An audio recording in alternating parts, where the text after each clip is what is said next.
Pozdravljeni! Tokratna vaša vprašanja o izjemno aktualni in zanimivi temi. Mnogi izmed vas namreč sprašujete, kako je možno, da letošnji Ferrari SF1000 je v bistvu počasnejši od tistega, kar smo videli lani pri SF90 na isti progi, veliki nagradi Avstrije, in kje so vzroki za ta skoraj za sekundo večji zaostanek.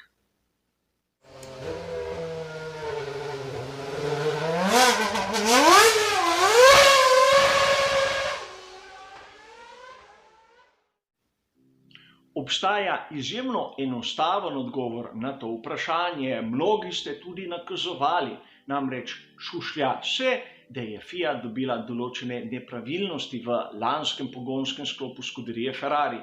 Zahtevala naj bi določene spremembe in zaradi tega naj bi bil kompletno bolid počasnejši. A seveda mi kakih trdnih dokazov, kakih dokumentov o tem nimamo. Vemo o tistem dogovoru o molčečnosti in tu se ustavi vse. A sam osebno menim, da pogonski sklop lahko v tej enačbi nekaj doda oziroma nekaj odvzame, da lahko sam pridela sekundni zaostanek v primerjavi z tistim časom lanske sezone, pa mislim, da je pretirana trditev. Po mojem osebnem videnju gre za težavo na aerodinamičnem področju, a k temu še pridemo. Da bi malce bolje razumeli, zakaj jaz menim, da gre za težavo na aerodinamičnem področju, je treba samo vzeti v obzir na primer razliko med bolidom ekipe Alfa Tauri in seveda Red Bullom. Obe ekipi imata istega lastnika, imata enako specifikacijo pogonskega sklopa Honda, a vidimo že na prosto oko, da imata drugačen aerodinamični koncept. In vidimo tudi razliko v tistih časih na krog. In mislim, da to nam da nek argument, zakaj lahko pogonski sklop ima manjšo vrednost v vsej skupni enačbi časa na krog. Da bi razumeli, kaj se je dogajalo v skuderiji Ferrari, moramo iti kar nekaj let nazaj v preteklost. Na začetku turbohibridne dobe sezone 2014 smo videli velik polom v skuderiji Ferrari s tistim bolidom F14T. Zahtevala je veliko revolucijo v skuderiji. Praktično odpustili so večino vodstvenega kadra, odšel je Domenicali, Frey, Tombasis. Prišli so izjemno sposobni tehniki, kot na primer James Allison, Simone Resta, Mattia Binotto je prišel na prvi svoj vodilni položaj. Odšel je tudi Fernando Alonso, prišel je Sebastian Vettel, prišel je Maurizio Arrivabene. In seveda ta ekipa je začela delati v določeni smeri. A prvi pretres se je zgodil tam nekje sredi sezone 2016. Namreč ekipa je delala pod določenim konceptom v določeni smeri, katera pa zgleda, da ni bila všeč takratnemu alfa in omega skupine Fiat in seveda tudi Ferrarija, Sergio Marchionneau. Znano je dejstvo, da je James Allison tragično in na nepričakovan način izgubil ženo, osebne težave, katere so ga razumljivo oddaljile od prog. In uradna varianta je, da zaradi tega so se mu pri skuderiji Ferrari zahvalili za sodelovanje, ampak prekinili pogodbo. Mnogi trdijo, da sta se na smrt sprla Sergio Marchionneau in James Allison. Seveda, ta je bil v globokem žalovanju, kot bi bil vsakdo izmed nas, a meni je nerazumljivo za svet Formule 1, da nekdo 27. julija 2016 prekine pogodbo o sodelovanju, 16. februarja 2017 pa prestopi k Mercedesu. In videli smo, kako je njegovo delo in njegova vloga pri tovarniški ekipi Mercedes danes. Pustimo, James Allison je s svojim delom kot tehnični direktor zaznamoval bolid sezone 2017. Logično, ta nastane sezono pred tisto, ko ga vidimo na dirkah. In SF70H, po mojem mnenju, je bil v tej turbohibridni dobi najbolj konkurenčen bolid skuderije Ferrari. Imel je specifičen koncept, kateri je bil odraz tega dela, te skupine, katero sem opisal na začetku. Imel je velik aerodinamičen oprijem, večji zračni upor, seveda. Medosna razdalja je bila nekje v povprečju, tudi rej, ki je bil nekje med tistim, kar vidimo pri, naprimer, Mercedesu in na drugi strani pri Red Bullu. Bil je izjemno nežen do pnevmatik. In v sezoni 2017 smo videli, kako dober je bil ta bolid. Ne samo tista fantastična zmaga v Monaku, tudi tisto, kar si bomo morali zapomniti, zmagali so z dvojno zmago na veliki nagradi Madžarske, čeprav je imel Sebastian Vettel okvaro na krmilnem sistemu. Seveda videli smo tudi zmago v Braziliji, Avstraliji in Bahreinu.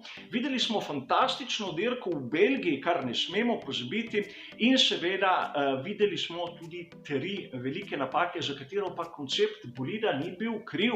In tu govorim o Singapurju, Japonskem in Maleziji. Predvsem Japonska in Malezija sta tisti 2 epizodi, katere moramo imeti v obziru, kajti tam so zamočili motoristi, govorimo o tisti vžigalni svečki in govorimo o tistih težavah s kolektorji. V redu.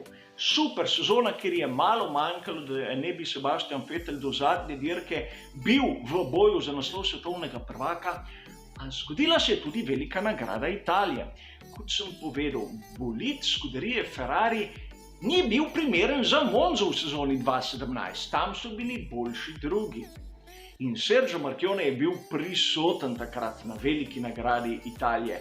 In imejmo v mislih tudi to, da je bilo izjemno slabo vreme in izjemno hladno vreme. Kot sem povedal, značilnost bolidov skuderije Ferrari je ta, da so izjemno nežni do pnevmatik, a jih tudi slabše segrevajo.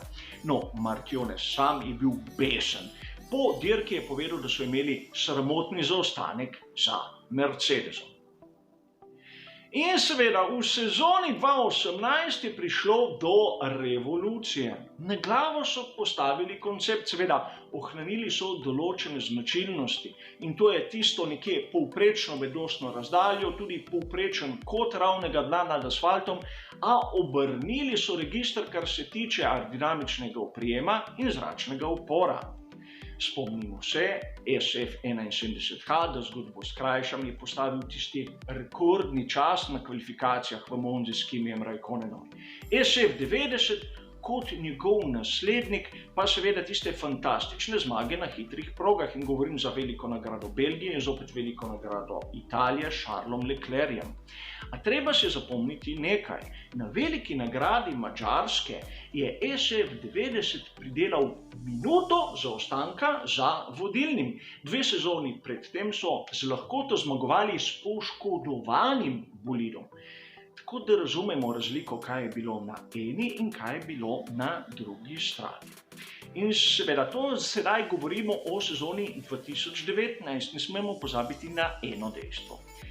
Leta 2018 je nepričakovano umrl Sergio Marchionne in praktično vnel se je srdit boj za položaje v skuderiji Ferrari. Maurizio Arrivabene je bil odstranjen. A tudi Simone Resta je bil po mojem mnenju nekako nelogično posojen za eno sezono v Alfa Romeo Racing. Nadomestil ga je Enrico Cardile, kateri je bil že prej v ekipi, a nekako sedaj, ko se je vrnil Simone Resta po letu izgona iz Alfa Romeo Racing, ne dobi pravega mesta, ne dobi prave dimenzije. Vodja ekipe je postal Mattia Binotto, kateri v tisti situaciji praktično ni imel konkurenta. In seveda od skuderije Ferrari se pričakuje zmage in naslove svetovnih prvakov. In sedaj, ko smo malce razumeli to ozadje, moram poudariti mojo interpretacijo, kaj se je zgodilo pri SF1000 v sezoni 2020. Seveda, videli smo tisti bolid sezone 2019, SF90, da ni bil slab bolid, a nekako ni bil dovolj dober, da bi ogrožal tovarniško ekipo Mercedes. A namesto, da z novim bolidom bi šli izboljševati tiste parametre, kateri so bili dobri, to se pravi, narediti bolid, kateri bo še zmanjšal zračni upor in bil še hitrejši na ravninah, so šli praktično izboljševati tiste dele, kjer so bili izjemno slabi. In tu mislim, da so naredili kardinalno napako, predvsem strani vodstva v razmišljanju v konceptu samega bolida. Hoteli so bili biti malce predrzni.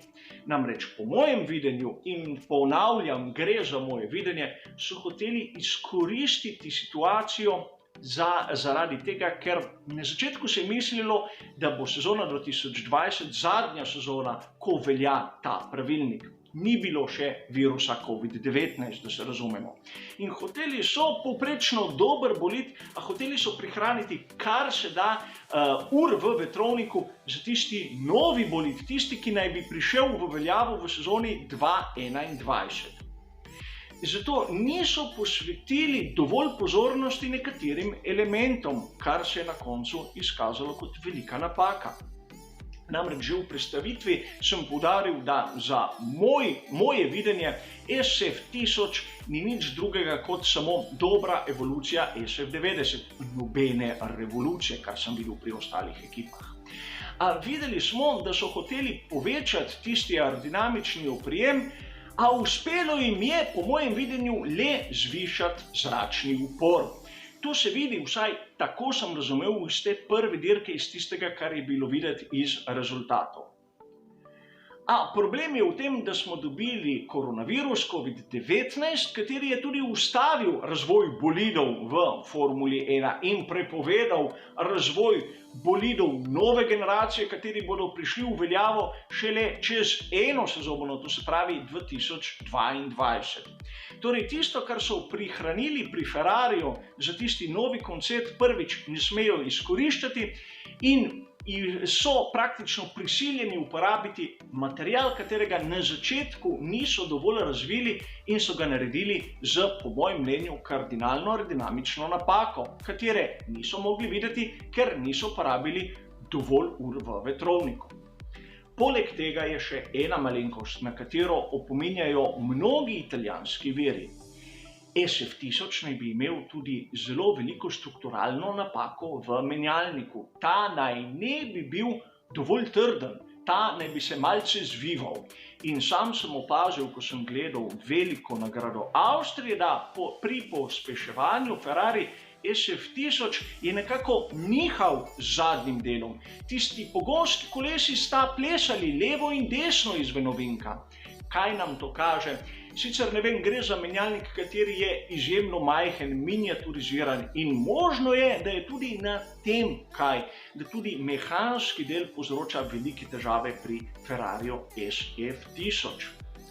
Zaključek je enostaven, ukolikor je vse to, kar sem povedal, res so težave velike in verjetno nepremostljive, kajti razvoj je nekako zamrznjen tako v sezoni 2020 kot v sezoni 2021 in dirke so tako presneto skupaj, da praktično ni fizičnega časa, da bi lahko izdelali primerne izboljšave. Vse, kar bomo videli, bo nekako na hitro reševanje problema, brez da bi lahko praktično temeljito posegli v bolid. A bomo videli, kaj nas čaka? Vseeno težave, po mojem osebnem mnenju, sploh ne izvirajo iz pogonskega sklopa.